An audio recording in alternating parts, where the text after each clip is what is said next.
Ulit nagpapasalamat po sa Panginoon sa pagkakataon po na ibinigay niya upang magbahagi po ng kanyang salita. So, yun nga po, no? Grabe po, no?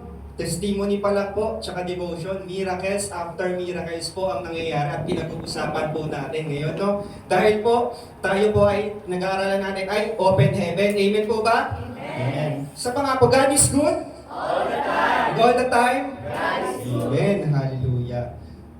Yun nga lang po, hindi po lahat ng tao nakikita na ang Diyos ay mabuti.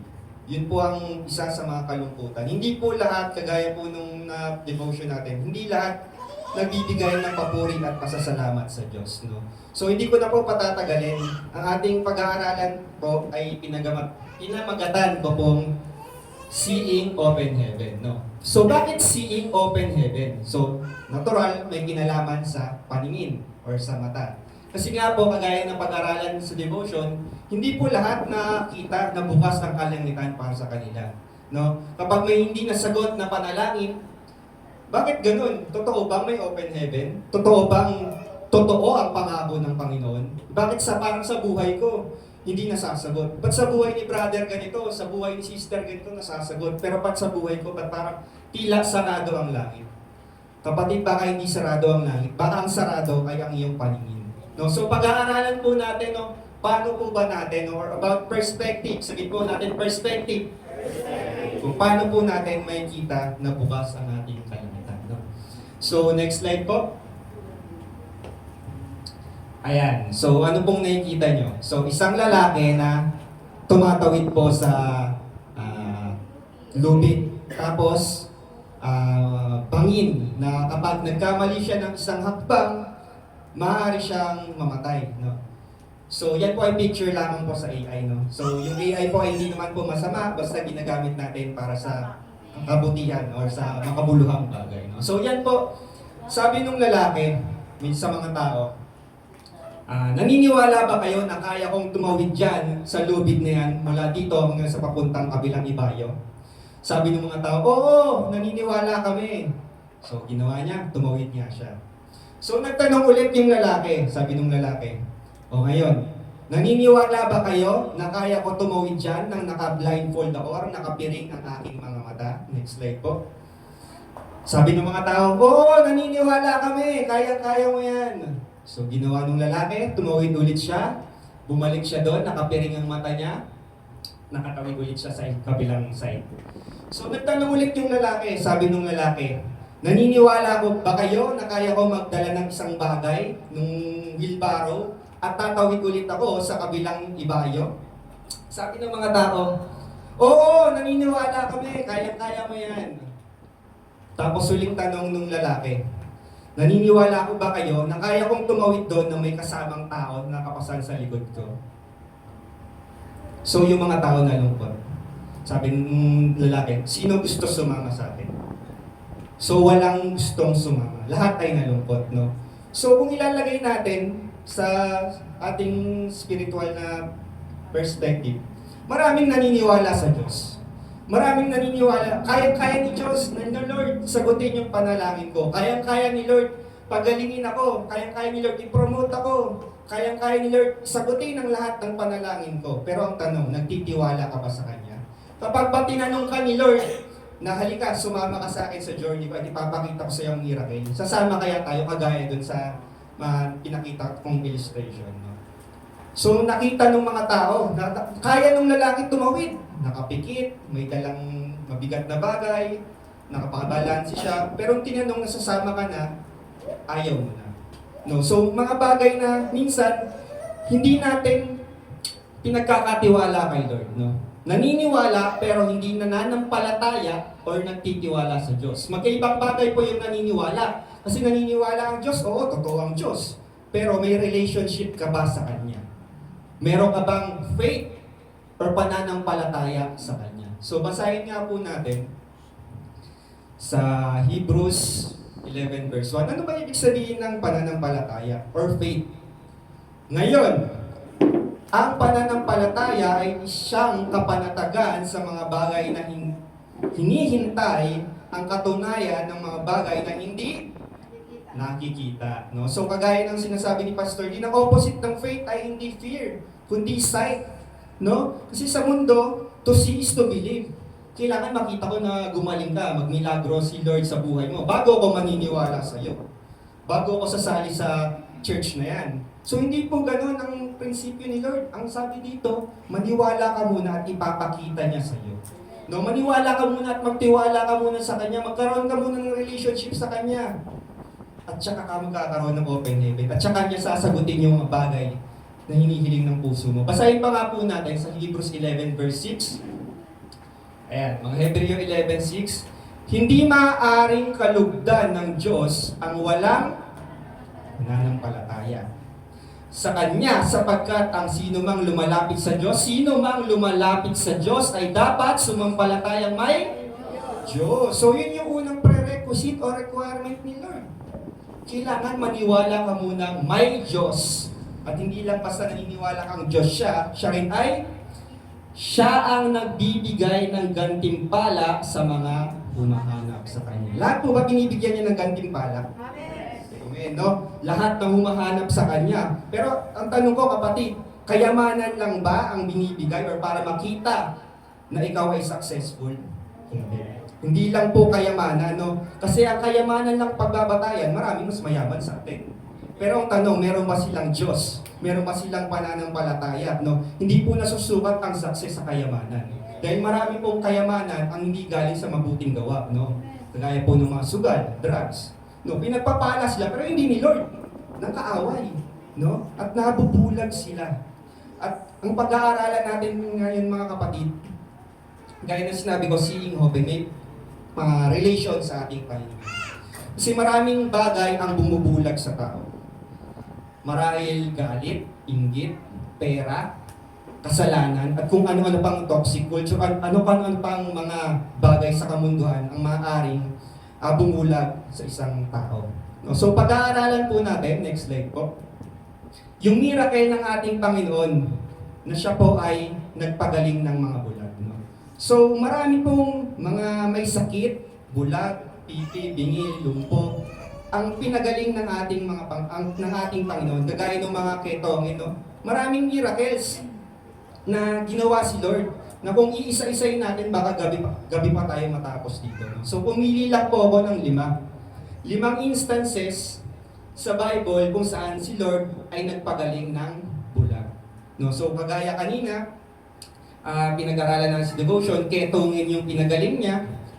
Sabi doon, pinagaling ka ng iyong pananampalataya. So pag-aaralan din natin dito sa 5 ito, ano ba yung relation ng pananampalataya sa answered prayer, sa open heaven? Hindi lang kasi basta yun porket nag-church ka pero hindi ka naman naniniwala kay Lord. Baka sasabihin mo, bakit di nasasagot yung panalangin ko? So malalaman natin, no? Isa-isayin natin tong 5, no? Na naging sulat ng iba't ibang apostol para maging inspiration sa atin. No? Unahin ko na po yung sa 2 bulag sa Galilee. Next slide po. Ayan. The 2 blind men in Galilee. Basahin nga po natin ito sa Matthew 9. Ayan, Matthew 9. Pag-alis ni Jesus doon, sinundan siya ng 2 lalaking bulag. Sumisigaw sila habang nasa daan, "Anak ni David, mahabag po kayo sa amin." Pagpasok ni Jesus sa bahay, lumapit sa kanya ang mga bulag. Tinanong sila ni Jesus, "Naniniwala ba kayo na papapagaling ko kayo?" "Opo, Panginoon," sagot nila. Hinipo niya ang kanilang mga mata at sinabi, "Mangyari ang ayon sa iyong pananampalataya." At nakakita nga sila. Mahigpit na pinagbilin sa kanila ni Jesus na huwag sasabihin iyon kanino man. Ngunit nang sila'y makaalis, ipinamalita nila sa buong lupain iyon ang ginawa sa kanila ni Jesus. So balik po tayo dun sa unang verse. Binasa ko lang po para may idea na po tayo dun sa nangyari. No, sabi dito, pag alis ni Jesus doon, sinundan siya ng 2 bulag. So isipin niyo to yung mga real scenario kung ano nangyari. Paano si Jesus ay nasundan ng 2 bulag? Ang hirap nun. No? Pero dahil persistent sila, sabihin natin persistent. Ayan. Gumawa sila, syempre, nag-discarte na sila. Paano natin masusundan si Jesus? Pulag tayo, so kailangan natin ng tungkod. So mga ganong bagay. So makikita natin yung persistence. Pag ikaw ay may gustong panalangin na gusto mong sagutin, hindi mo lang isang beses ipapanalangin. No? Hindi minsan, hindi sinasagot ni Lord yung panalangin mo sa isang beses lang. Kailangan marami. Yung iba nga taon pa no? So tuloy ko po yung binasa po natin. Sumisigaw sila habang nasa daan. Ano sinisigaw nila? Anak ni David, mahabag po kayo sa amin. So, pag sinabi pong anak ni David, no? Sa Old Testament po kasi, pinrapisay na po or inihula na po na ang Mesiyas ay manggagaling sa yahi ni David, sa lineage ni David. So, magiging anak ni David, yun yung nilook forward nila na magliligtas sa kanila, na magiging tagapagligtas nila at magpapalaya sa kanila. So, ibig sabihin, yung dalawang bulag, ina-acknowledge nila na si Jesus Christ ay ang anak ni David at ang hinihintay nilang Mesiyas. Ang hinihintay nilang Diyos at tagapagligtas. Amen po ba? So meron silang acknowledgement na kagaya ng sinabi sa Hebrews 11:6 kanina, naniniwala sila at nananampalataya sila na may Diyos. At siya ang magbibigay ng gantimpala at kasagutan sa kanilang panalangin. So sabi nila, anak ni David, mahabag po kayo sa amin. So next verse ulit. Pagpasok ni Jesus sa bahay, lumapit sa kanya ang mga bulag. Tandaan po natin to, lumapit sa kanya ang mga bulag. Hindi po si Jesus ang lumapit. No. Tayo po, kapag nananalangin po tayo, kailangan tayo ang lalapit sa panalangin kay Lord. Amen po ba? Hindi po yung maghihintay. Bakit di sinasagot ni Lord yung panalangin ko? Tanong, nagpe-pray ka ba?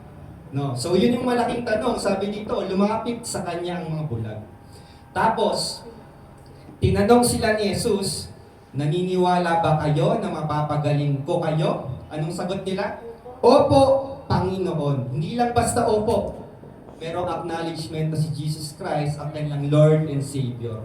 Panginoon. Merong relationship. Sabihin natin, relationship. Hindi mo lang basta kinikilala si Lord bilang Lord, kundi siya rin ay tinuturing mong hari ng iyong buhay. No? And then, hinipo niya ang kanilang mga mata at sinabi, mangyari ang ayon sa iyong pananampalataya. Hindi sinabi, mangyari ang ayon sa ni-request mo or sa kagustuhan mo. Ang sabi, mangyari ng ayon sa iyong pananampalataya. So kung hindi sila nananampalataya nung time na yon, gagaling sila? Hindi. Kasi sabi nga kanina sa Hebrews 11:6, hindi malulugod si Lord kung walang pananampalataya sa Kanya. Kaya kagaya nung sinabi dito sa ketongin, kagaya nung sinabi dito sa bulag na to, mangyari ang ayon sa iyong pananampalataya. And in the instant, hinipo ni Lord, di ba, yung mata? And the instant, the next verse ang sabi, nakakita nga sila. Answered prayer agad, no? Answered prayer agad, no? Sa kanilang persistence, nakakita sila kay Lord, naka-encounter sila kay Lord, answered prayer agad. Amen! Amen. At napakasarap nun sa buhay, no? Na meron kang instant answered prayer, kagaya ng dalawang bulag. And then, ang sabi ni Jesus sa kanila, mahigpit na ipinagpiling sa kanila ni Jesus na huwag sasabihin iyon kanino man. So bakit kaya sinabi ni Lord na, okay, huwag niyong sabihin ha? Kasi po, nung time na yon, dahil nga po, si Jesus ay nagiging popular na or sikat na, may mga tao na pumupunta lang kay Jesus, hindi para magkaroon ng relationship sa Kanya, kundi para lang gumaling. Dahil, di ba, uso ngayon yung mga, uy, doon gumaling daw ako sa nagpapahid-pahid doon sa water, tapos gumaling. Punta rin tayo. Di ba uso yung mga ganun sa kamundahan? Kung saan may sikat, kung saan may nagmimilagro, doon tayo. Doon tayo kung saan mayroong parang pag-asa. So may mga tao na sumusunod lang kay Lord dahil gusto nila ng milagro. Pero pagdating sa sinabi na Lord, sinabi na ni Lord na sumunod ka sa utos ko, wala na, tumatalikod na. So, sinabi ni Lord, huwag niyo muna sabihin kanino man. Pero sabi sa verse 31, no, ang kukulit kasi kapag tayo nakaroon ng answered prayer, di ba sobrang joy natin? Sobra yung galak sa puso natin na gusto natin yung buong kapitbahay natin, buong paligid natin, makaalam na ang Diyos ay mabuti. Amen? Kaya po may mga testimony. Sabi nga po dito, ipinamalita nila sa buong lupaing iyon ang ginawa sa kanila ni Jesus. So, kapag tayo po nakakaroon ng answered prayer, are we excited or are we grateful or are we happy na i-share natin to sa mga taong nakakarinig? No? Hindi para ipagmagyabang no? Hindi para ibigay yung glory kay Lord, na sa buhay ko, meron akong Diyos na sumagot ng aking panalangin. Amen po ba? So wag natin i-credit no, na na-promote ako kasi masipag ako. No, ganun. So ibigay natin yung glory kay Lord. No, kasi kung masipag ka nga pero nagkasakit ka, mapopromote ka kaya. So ganun din sa mga ibang bagay, no? Na hinihiling natin na parang wag nating agawin kay Lord ang para sa Kanya. No? Amen. So, yun po ang unang bulag. So, meron pa po tayong apat. No? So, dun sa unang bulag, hinipo, instant answered prayer, pinamahagi yung joy na nakita sila, yun yung unang bulag. So, meron pa po tayong apat. Andyan pa po ba kayo? Amen. Next nyo pa po ba makilala yung apat? Amen. So, dun tayo sa pangalawang bulag. The blind, mute, and demon possessed. Ito matindi. Isang bulag lang siya pero ang kapansanan niya tatlo. No, kung siguro kung ito PWD, 60% ang discount na to, no? Kasi hindi lang 20%, kasi bulag na siya, PP pa siya, tapos na sapian pa siya ng masamang espiritu, no? So, tatlo yung yung kapansanan niya. Pero ano ang makikita natin? Basahin nga po natin ito sa Matthew 12:22-23, kung ano ang sinasabi ng Bible. Dinala noon kay Jesus ang isang lalaking bulag at pipi na sinasapian ng demonyo. Pinagaling siya ni Jesus kaya't siya'y nakakita at nakapagsalita. Namangha ang lahat at sinabi nila, ito na kaya ang anak ng David. So maiksi lang po yung verse, no? Pero malaman po ito, unti-untiin po natin. No? Kung ano po yung sinasabi nung verse. Sabi dito, dinala noon kay Jesus ang isang lalaking bulag. Dinala. Unlike nung naunang dalawang bulag, pwedeng sila ay may tungkod, no? Yung sisigaw nila, anak ni David, mahabag ka sa akin, sinundan nila si Jesus. Pero ito, iba to. Dinala. So, sino kaya ang nagdala doon sa bulag, pipi, at sinasapian ng demonyo? Kasi, kung titignan natin, realistic sa view na anong nangyari, bulag, pipi, at sinasapian ng demonyo, hindi yun makakalapit mag-isa kay Jesus. No, hindi yun makakapagtanong, hindi yun makakasigaw na, Jesus, asan ka na? Hindi yun makakapaglakad kasi sinasapian nga ng demonyo baka nakatali pa to. So, merong may nagdala. Sabihin natin, may nagdala. May ginamit, may nagdala sa kanya, kay Jesus. Maaaring ito ay ang kanyang pamilya, hindi sinabi, no? Pero maaaring ito ay kanyang pamilya, kaibigan, mga mahal sa buhay, mga kapatid.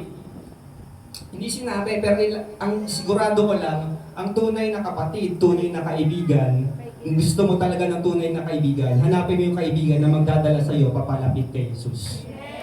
Yun po ang tunay na kaibigan. Hindi mo na kailangan ng discernment na niyayaya ka na mag-inuman, totoong kaibigan kaya to? Alam mo na sa sarili mo, nilalayo ka kay Jesus, hindi yan tunay na kaibigan. Dahil ang tunay na kaibigan ay dadalhin ka papalapit kay Jesus. So itong bulag, pipi at sinasapian ng demonyo, minsan sa buhay natin, tayo rin to Ilagay natin sa sarili natin, tayo rin to, nung hindi pa tayo nakakilala kay Lord, tayo'y bulag sa katotohanan, pipi sa pagsasalita ng kanyang kabutihan, at walang self-control na parang sinasapian at inaalipin ng kasalanan. Yun tayo, yun ang kondisyon natin nung hindi pa tayo nakakilala kay Lord. Pero meron nagdala sa atin ng mabuting balita. Maaari ito'y kapatid natin, kapamilya, si pastor, or kung sino pa man, kaya natin nakilala si Jesus. So bilang tayo nakakilala na, tayo naman ang magdala sa mga taong bulag, pipi, at sinasabihan din mo. Hindi literal kundi yung mga taong wala pang relationship kay Lord. Dalhin natin kay Jesus, tayo naman ang maging mabuting kaibigan para sa Kanya. Amen po ba? Amen. So tuloy ko na po. Pinagaling siya ni Jesus kaya't siya'y nakakita at nakapagsalita. Again, instant answered prayer. But this time, hindi kagaya ng dalawang bulag, hindi niya hinawakan. Sabi lang, pinagaling siya ni Jesus, kaya't siya'y nakakita at nakapagsalita. Instant answered prayer again. Amen? Amen. So sabi, namangha ang lahat, at sinabi, ito na kaya ang anak ni David. So namangha, pero hindi lahat naniwala. Kagaya nung illustration natin, Maraming naniniwala na si Lord, kaya niya nga magpagaling. Pero ito na kaya yun? Yung hinihintay nating tagapagligtas na magliligtas at magpapalaya sa atin?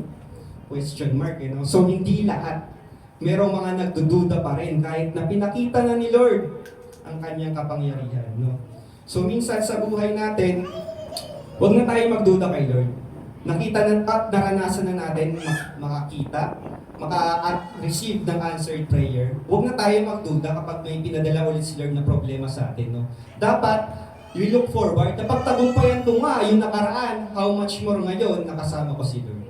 Amen? So, doon tayo sa pangatlong bulag. Amen? Diyan pa ba kayo? Amen? Amen. Sa pangatlong bulag na ipapakilala ko sa inyo, The Blind Man at Bethsaida. So, basahin nga po natin. Wait lang po, nung lang po ako. Pakibasa na lang po. Sa Bethsaida, dinala ng ilang tao kay Jesus ang isang bulag at pinag-usapan nilang hipuin niya ang taong ito. Next verse po. Ayan, ay wait lang, pakibalik po, sorry po. Ayan, sabi dito, pagdating nila sa Bethsaida, dinala ng ilang tao kay Jesus ang isang bulag at pinakausapan nilang hituin niya ang tao ito. So, saan po dinala? Bethsaida. Sabihin natin, Bethsaida. Ano ba yung Bethsaida? So, balik po ulit. Next verse, next slide po. Ang Bethsaida po, ito po yung lugar kung saan yung mga tao dito ay nagdududa or hindi naniniwala kay Lord. Kaya sabi dito sa Mateo 11:21, kawawa kayo mga taga-Corazin, kawawa kayo mga taga-Bethsaida, sapagkat kung sa Tiro at Sidon ginawa ang mga himalang ginawa sa inyo, matagal na sanang nagdamit ng sako at naupo sa abo ang mga taga roon bilang tandaan ng kanilang pagsisisi. So, ibig sabihin, nagpapagaling si Jesus sa lugar ng Bethsaida. Nasabi, kung sa ibang lugar ginawa yon, yung mga miracle na yon, baka mas marami pang tao ang nagsisi at nakakilala sa Diyos. So, yung mga taga-Bethsaida ay number 1 yan sa mga nagtutulig sa or doubters ng ating Panginoon. So, next, tuloy na po natin. Inakay niya ang bulag at dinala ito sa labas ng bayan. Matapos duraan at takpan ng mga mata nito ang kanyang kamay, tinanong ni Jesus, may nakikita ka ba? Tumingin ang lalaki at sumagot, nakakakita po ako ng mga tao, ngunit para silang mga punong kahoy na naglalakad. Muling iniligay ni Jesus ang kanyang mga kamay sa mga tao, sa mga mata ng bulag.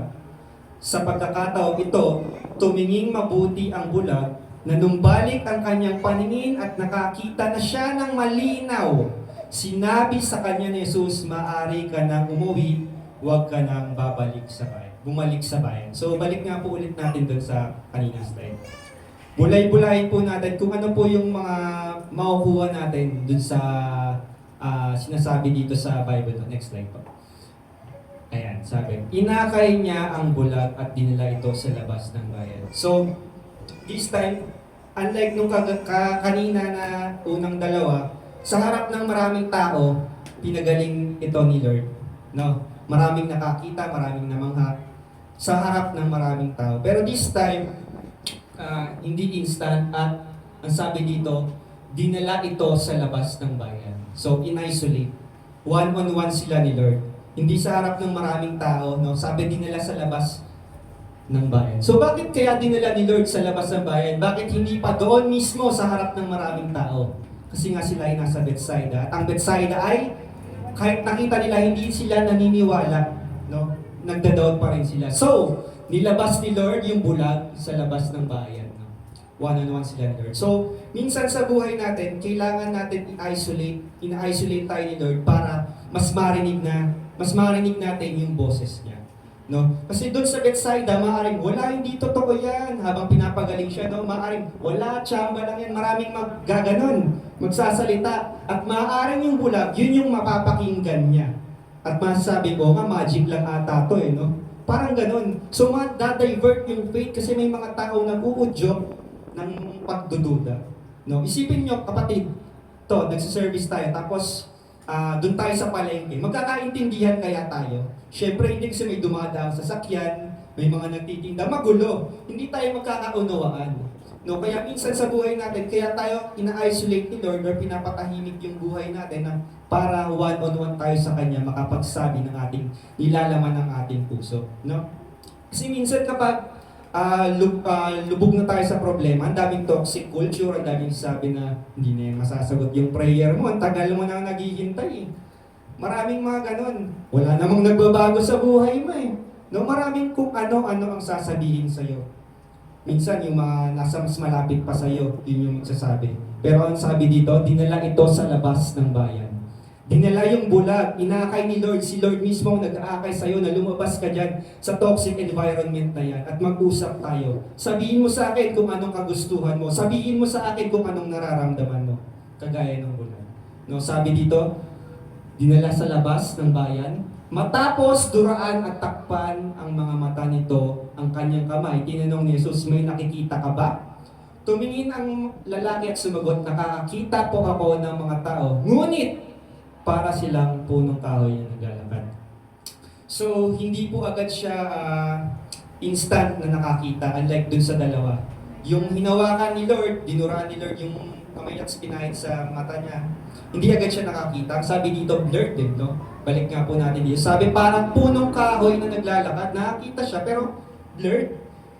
Hindi ko masyado makita, Lord, kung anong gusto mong pagawa sa akin. No, hindi kagaya ng instant, kagaya ng dalawa na pagkahawak ni Lord, tsaka pagkasabi ni Lord, gumaling agad. This time, pinapadaan ka ni Lord sa process. Sabihin mo, process. Process. Minsan sa buhay natin, ang answered prayer ay through process. No? May tinuturo muna sa'yo si Lord. Pero at the process, mas makikilala mo. Una, malabo, marahil hindi mo naiintindihan kung bakit nangyayari sa'yo. Pero after no, nahawakan ka ulit ni Jesus sa pangalawang beses, kaya pala, masasabi mo. Kaya pala Lord, ganito ang nangyari, hindi mo sinagot agad yung panalangin ko. Kaya pala Lord, malabo sa umpisa. Kaya pala Lord, dilabas mo ako sa bayan. Kaya pala ganito Lord, kasi may tinuturo ka muna sa akin na sa'yo lang ako magtiwala at hindi sa tao, at hindi sa kahit anong bagay. No? Kadalasan, kapag sumasagot si Lord, no, parang sa tingin natin, parang blurred, parang hindi ko talaga maintindihan Lord, no? Pero ang kailangan lang natin magtiwala sa Kanya, no? Sunod na verse nga po. Muling inilagay, so the second time, muling inilagay ni Jesus ang kanyang kamay sa mga mata ng bulag. Sa pagkakataon ito, tumingin mabuti ang bulag na numbalik ang kanyang paningin at nakakita na siya ng malinaw. Sabi dito malinaw. Sa second time na hinawakan siya ni Lord, hindi na blurred. Malinaw na, no? So, napapansin natin, nung unang inilagay ni Lord yung kamay niya, hindi siya iniwan ni Lord. Hindi siya iniwan ni Lord. Okay na yan, tapos na. Next na, kaya mo na yan. Lilinaw na lang yan after few days. Malalaman mo na lang yan after few days. Hindi ganun si Lord. Hindi ka niya iiwan hanggat hindi pa siya tapos sa iyo. Amen. Hindi ka niya iiwan hanggat hindi pa nasasagot yung panalangin mo. Hindi ka niya iiwan hanggat di ka nalilinawan kung bakit ka ganyan at ano ang purpose mo, bakit ka nagdadaan sa ganyan. So kausapin mo si Lord. It's time kapatid na buksan mo ang puso sa Kanya. Lord, bakit niyo ba ako ina-isolate? May gusto ka bang imensahe sa akin? Ano ang gusto mong ipagawa sa akin? Ano ang kulang sa akin? Bakit di nasasagot ang aking panalangin? Kailangan natin mag-reach out kay Lord. No? Tanong natin kay Lord, ano ba bang kailangan kong gawin, no? Lord, baka hindi ko naiintindihan, pero sabi ni Lord, hindi mo kailangan maintindihan, ang kailangan mo magtiwala ka lang sa akin. Amen. At verse 26, sinabi sa kanya ni Jesus, maaari ka nang umuwi, huwag ka nang bumalik sa bayan. Ang sabi, huwag ka nang bumalik sa bayan. So, sang bayan nga ulit yun? Bethsaida. Pag tayo'y nakakita ng katotohanan, pag tayo'y pinalaya ng ni Lord sa kasalanan, huwag na tayo bumalik sa dating bayan. Sa dating bayan, sa dating pamumuhay natin. Sa dating buhay na wala akong tiwala kay Lord, kung saan dating buhay ko na puro ang kasalanan, kung saan dating buhay na ang inuuna ko lang ang sarili ko. Huwag ka nang bumalik dun sa bayan ng Bethsaida, kung saan puno ng pagdududa at pagtatanong kay Lord at pagrereklamo kay Lord. No? Gayahin natin yung isa na bumalik na ketongin. yung bumalik na yun, dayuhan pa nga yun eh, no? Hindi yun taga Galilee. Kumbaga, Samaritano pa yun, hindi nila kalugar. Pero yun pa ang kumilala sa Diyos na tunay at nagpasalamat sa Kanya. Huwag ka nang bumalik sa dati nating buhay, kapatid. Pinalaya ka na ni Lord. Huwag ka nang bumalik sa dating ugali mo na walang kinikilalang Diyos, sa buhay na ine-enjoy ang kasalanan. Huwag mo nang balikan. Kasi hindi mo makikita ang open heaven, lalo magsasarayan sa iyo. No? Pinalaya ka na ni Lord, pinuksan niya na, pinagaling niya na ang iyong mata. It's time na move forward tayo at huwag bumalik sa dating bayan. Amen? So, pangilan na nga po yung bulag na nakukwento ko? Pangatlo? So, are you ready sa pang-apat? Amen. So, dun tayo sa pang-apat. Ayan, maaga pa naman.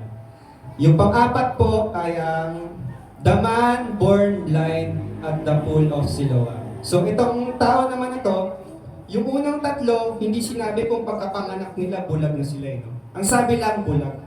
So, itong pang-apat na ipapakilala kong bulag sa inyo, since birth, bulag na siya. So, basahin nga po natin sa Juan 9, verse 1. Sa paglalakad ni Jesus, nakita niya isang lalaking bulag mula pa ng ipanganak. Tinanong siya ng kanyang mga alagad, Rabbi or Guro, sino po ang nagkasala at ipinanganak na bulag ang lalaking ito? Siya ba o ang kanyang mga magulang? Sumagot si Jesus, ipinanganak siyang bulag, hindi dahil sa nagkasala siya o ang kanyang mga magulang, kundi upang mahayag ang kapangyarihan ng Diyos sa pamamagitan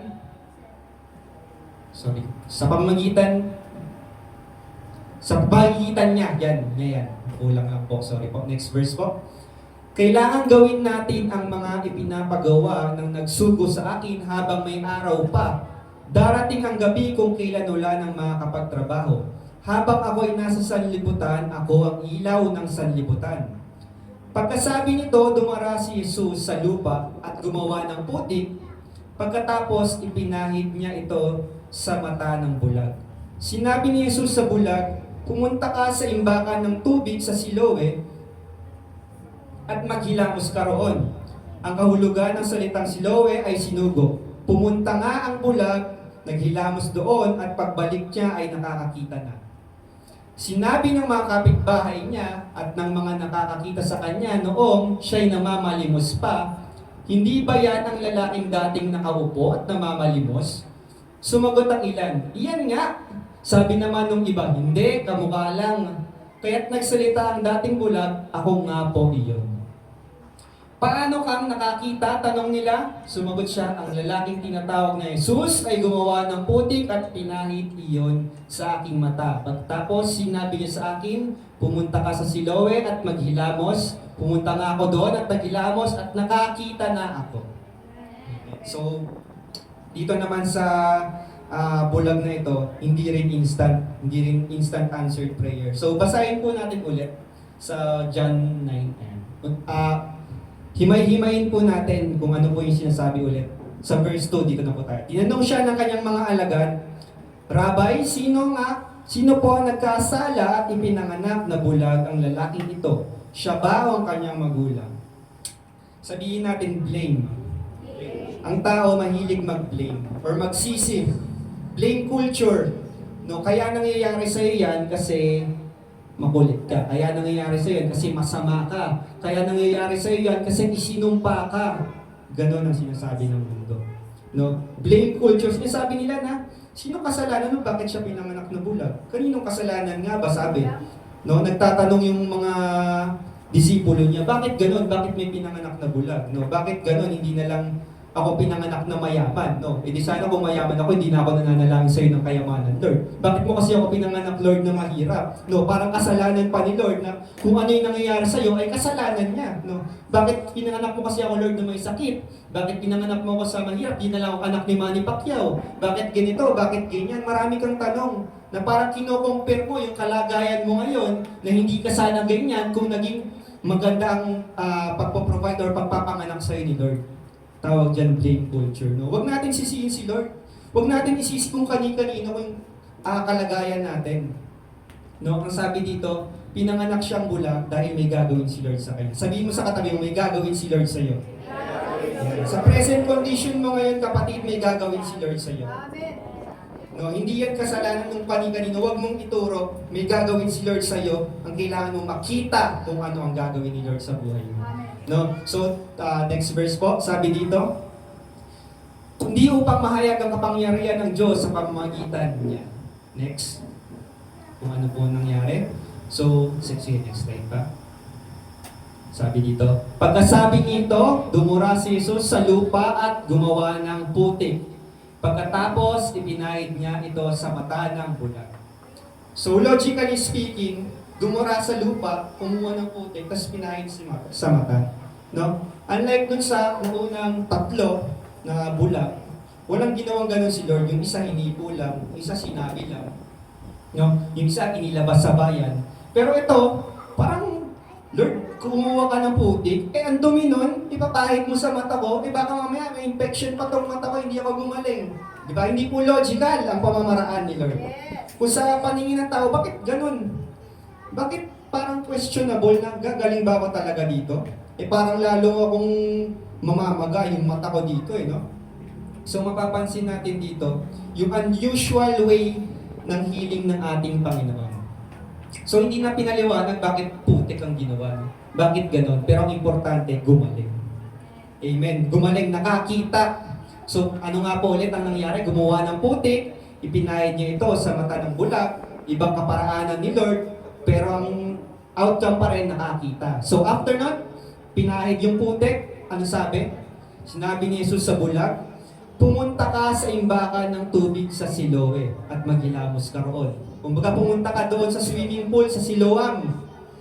Doon ka maghilamos nung pinahid kong putik sa'yo. Parang unlogical na naman, Lord, pinapahirapan mo ba ako, Lord?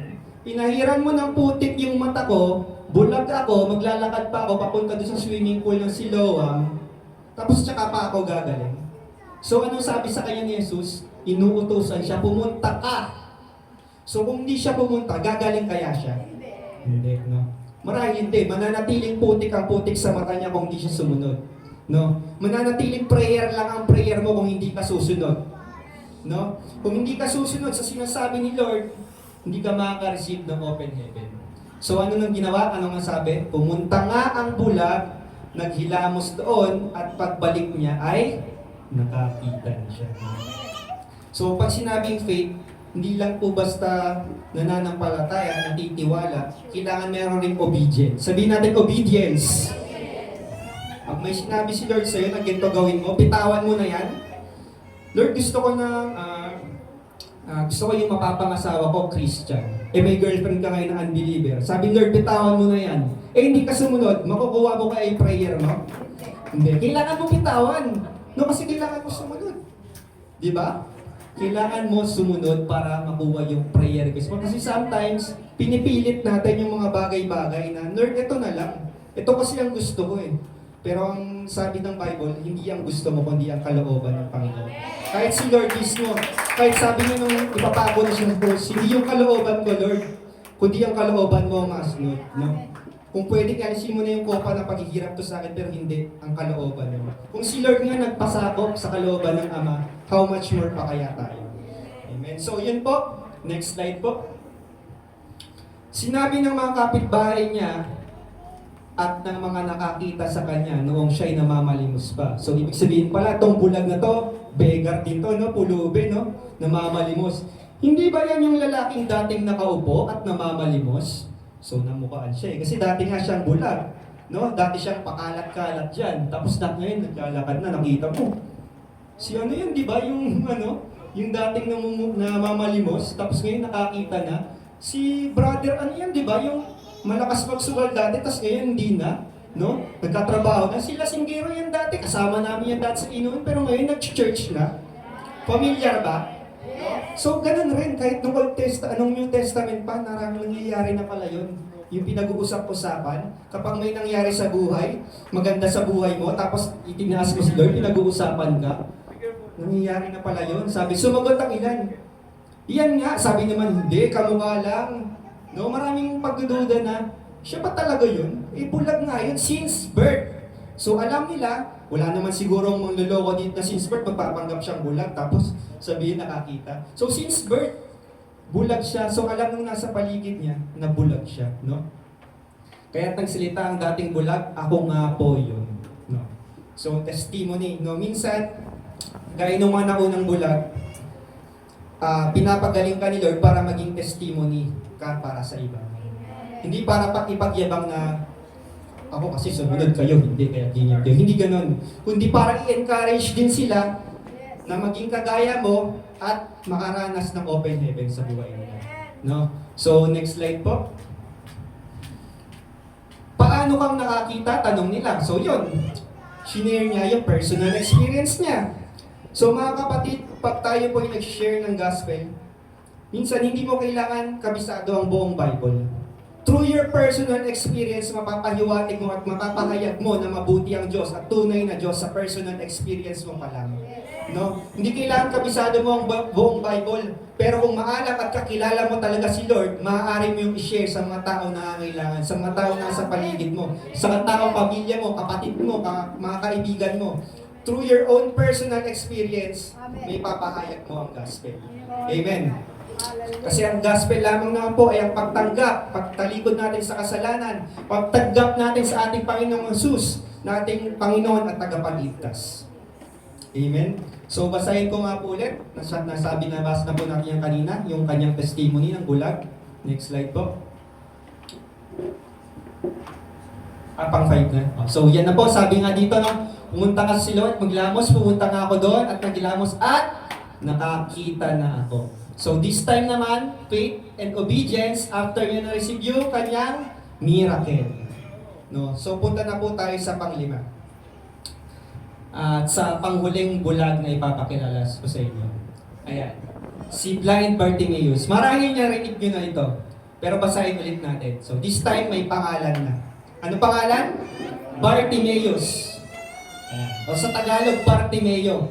Unlike nung apat na bulag na pinakilala ko sa inyo nung una, this time, yung bulag na ipapakilala ko sa inyo may pangalan. Ang pangalan ay Bartimeo. Kapatid, alam ng Panginoon ang pangalan mo. Alam ng Panginoon kahit ang bilang ng iyong buhok. So dapat, itong huling ipapakilala ko sa inyo, may pangalan, it's a personal encounter niya kay Lord. Sabihin natin, personal encounter. Personal encounter. So basahin po natin sa Marcos 10, verse 46. Dumating sina Jesus sa Jericho nang papaalis na siya kasama ang kanyang mga alagad. At marami pang iba, may nadaanan silang isang bulag na nakaupo sa tabi ng daan at namamalimos. So itong bulag nito namamalimos din, kagaya ng ika-4. Siya'y si Bartimeo na anak ni Timeo. Nang marinig ng bulag na ang nagdaraan ay si Jesus na taga Nazaret, sumigaw siya ng sumigaw, Jesus, anak ni David, mahabag po kayo sa akin. So kagaya ng unang bulag, yun rin ang pagtawag niya. Jesus, anak ni David, mahabag po kayo sa akin. Ibig sabihin, merong pagkilala na si Lord. Ang anak ni David, ang kanilang Mesiyas na hinihintay. Pinagsabihan siya ng mga taong naroon upang tumahimik. Ngunit lalo pa siyang nagsisigaw. Anak ni David, mahabag po kayo sa akin. Tumigil si Jesus at kanyang sinabi, dalhin ninyo siya rito. At tinawag nga nila ang bulag. Lakasan mo ang iyong loob, tumayo ka. Ipinapatawag ka ni Jesus, sabi nila. Inihagis niya ang kanyang balabal, paluksong tumayo at lumapit kay Jesus. 51. Ano ang gusto mong gawin ko para sa iyo? Tanong sa kanya ni Jesus. Sumagot ang bulag, Guro, gusto ko pong makakitang muli. Sinabi ni Jesus, makakaalis ka na. Magaling ka na dahil sa iyong pananampalataya. Noon day nakakita na siyang muli at sumunod kay Jesus. No? Praise God po. Gumaling din po itong si Bartimeo. So bulay-bulayin po ulit natin. Balik po tayo sa mga ilang verse kung ano po sinasabi ng Bible. And next slide. Sabi dito, pinagsabihan siya ng mga taong naroon upang tumahimik. Sabi nung dadaan si Jesus, di ba, maraming mga tao. Tapos siya, dahil siya'y bulag, namamalimos, nandun na siya sa isang sulok. Narinig niya na darating daw si Jesus na taga Nazaret. Ang ginawa niya, para mapansin siya, nagsisigaw siya. Sabi niya, Jesus, anak ni David, mahabag po kayo sa akin. So sabi ng mga ibang tao na nasa paligid niya, tahimik ka nga dyan, ang ingay mo. Papansin ka talaga. Anong ginawa niya? Ngunit lalo pa siyang nagsisigaw. Tumahimik ka nga dyan, kapatid. Hindi naman nasasagot yung prayer. Huwag ka na mag-pray, kapatid. O di naman nasasagot. Familiar, may mga nagsasabi na ba sa inyo yan? Huwag ka naman nalangin, kapatid. Tumahimik ka na lang. Pero anong response niya? Ngunit lalo pa siyang nagsisigaw. E di lalo ka pang manalangin. Pinapatahimik ka manalangin, lalo ka pang manalangin. Amen? Kagaya ni blind Bartimaeus, lalo siyang nagsisigaw, lalo siyang nagkukot ng attention para mapansin siya ng ating Panginoong Jesus.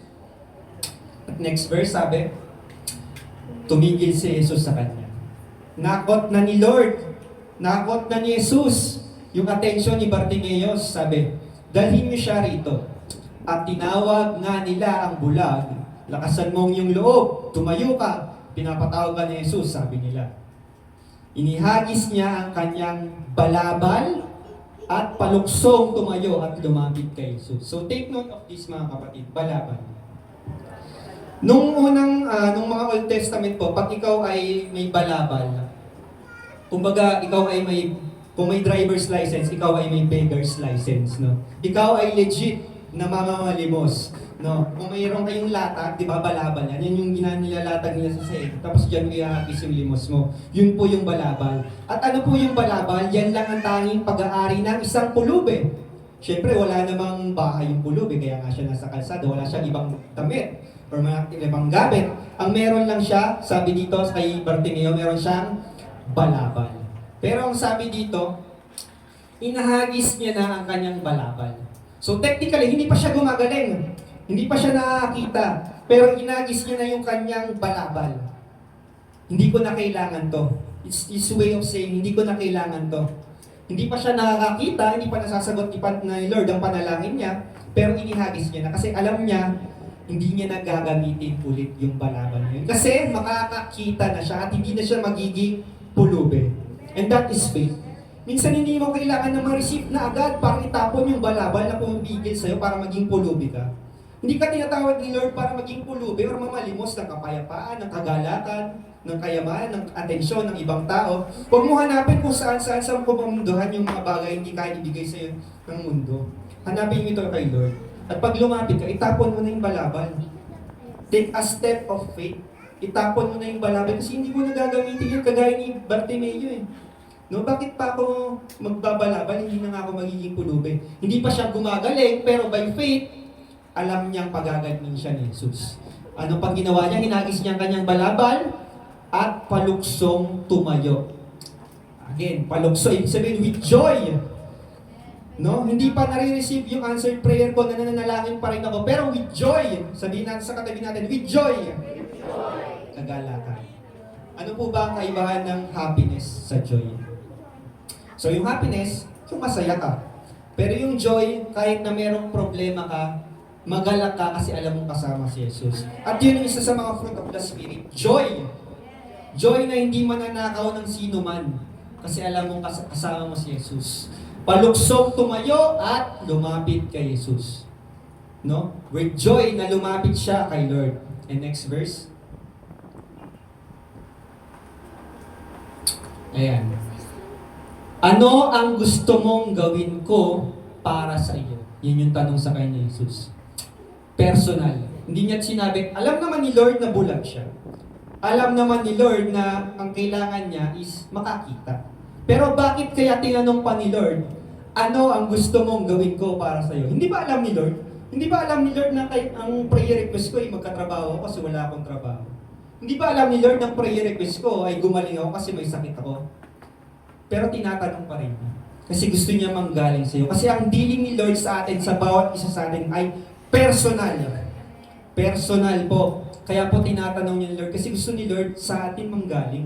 Specifically sa atin magmula. kung ano ang kagustuhan natin. Kasi maaaring sabihin lang natin, hindi ko naman kasi gusto yan, Lord, ba't yan binigay mo? So gusto ni Lord sa atin mismo manggaling. At sumagot ang bulag, Guro, gusto ko po makakitang muli. Hindi niya sinabi na, Guro, gusto ko po makakitang muli at tsaka kayamanan, tsaka sasakyan, tsaka ang daming request. Priority lang ang hiningi niya. Gusto niyang makakita. Hindi niya na hiniling yung ibang bagay. Isa lang ang hiniling niya. Gusto ko pong makakitang muli. Muli, ibig sabihin, dati siyang nakakakita, na bulag, gusto niyang makakita muli. Kapatid, minsan, tayo bulag na, tapos nabulag ulit. Dahil sa kasalanang nagawa natin. Hindi pa huli ang lahat, kapatid. Gusto mo makakita muli? Tinatanong ka ni Jesus. Ngayon, gusto mo bang makakita muli, makabalik sa Kanya? Sumagot ka. Guro, gusto ko pong makakita muli. Lord, gusto ko pong makakita muli. Dati ako nagsiserve sa'yo, pero ngayon parang hindi ko na maramdaman yung init. Dahil sa kasalanan, dahil tumalikod ako, dahil naging busy ako, dahil kung ano-ano, na problema ako, na gulumihanan ako. Ano pa mga rason yan, kapatid? Hindi pa huli ang lahat. Gusto mong makakita muli? Tinatanong ka ni Lord. Ikaw ang tinatanong ngayon ni Lord. Gusto mo bang makakita muli? Gusto mo bang makakita ulit ng open heaven? Buksan mo ang puso mo, kapatid. Verse 52, sinabi ni Jesus, makakaalis ka na. Magaling ka na dahil sa iyong pananampalataya. Makakaalis ka na. Walang hawak, walang kahit anong ginawa. Ang sabi lang, makakaalis ka na. Noon day siya'y nakakita muli at sumunod kay Jesus. So mga kapatid, siyasatin natin ang ating sarili. Minsan tayo si Bartimeo eh. No? Minsan, dati tayo nakakita, gusto natin makakita muli.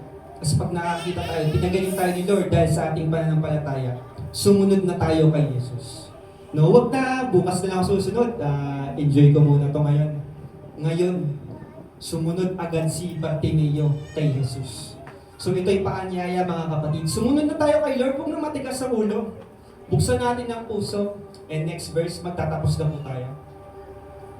And sa Isaiah 55, 8 to 9. Ang sabi ni Yahweh, ang aking kaisipan ay hindi inyong kaisipan. Ang inyong kaparaanan ay hindi ko kaparaanan. For my thoughts are not your thoughts, neither are your ways are my ways, said the Lord. Kung paano ang langit ay nasa mataas kaysa lupa, ang aking kaparaanan ay higit kaysa inyong kaparaanan, at ang aking kaisipan ay hindi maaabot ng inyong kaisipan. For as the heavens are higher than the earth, so my ways are higher than your ways, and my thoughts than your thoughts. Next slide. Hindi ka itatrato ng Diyos na parang isang numero lang sa pila. Kilala ka niya ng personal, kaya personal din ang paraan niya ng pagsagot sa iyong panalangin. Kung tutusin, kapatid, pwede niyo namang papilahin na lang yung mga bulag. O, mga bulag, pila, galing, next. Hindi ganoon ang kaparaanan ni Lord. Amen. Bawat isa sa atin, iba't iba ang dealing natin kay Lord. Kaya iba't iba rin yung pagsagot niya sa panalangin mo. Hindi niya pinapila. Hindi ka tuturin ni Lord na parang numero lang sa pila na pagkatapos next, hindi na tayo magkakilala. No. He wants a relationship. Bawat isa sa atin. Personal relationship, no? Iba't iba ang kaparaanan ni Lord. Doon sa isa, pinahira ng putik. Doon sa isa, sinabi lang. Yung isa, hinipog. Kapatid, yung panalangin mo, huwag mo ikumpara sa ibang kapatid. Yes. Na bakit sa kanila, sinagot agad sa akin ang tagal na. Sa akin, iba. Sa kanya, ang agad-agad. Sa akin, parang malabo. Parang 2 beses. Malabo pa rin. Pero bakit sa iba, ang bilis? Huwag mo ikumpara kasi ang personal na panalangin mo, personal na dealing mo yan kay Lord. Kilala ka niya, alam niya ang bilang ng buhok mo, sabi niya. Kaya ngayon kapatid, anumang panalangin mo, i-open mo sa Kanya. Huwag mo kung kanino. Iba't iba ang kapamaraanan ni Lord, kagaya na basa natin. Hindi natin mo-question ang kaparaanan ni Lord, pero kaya-kaya natin itong pagtiwalaan. Kaya-kaya natin itong sampalatayanan at pagtiwalaan. Amen. So mga kapatid, ngayon, inaanyahan ko ang bawat isa na magsitayo. Tayo'y mananalangin. Siyasatin natin ang ating sarili. Ipikit natin ang ating mga mata. Huwag natin pansinin yung ingay sa paligid kagaya ng ginawa ng ating Panginoong Jesus. Nilabas siya in-isolate siya. Huwag mong pakinggan ang ingay ng mundo. Ngayon kapatid, binibigyan ka ng chance ni Lord.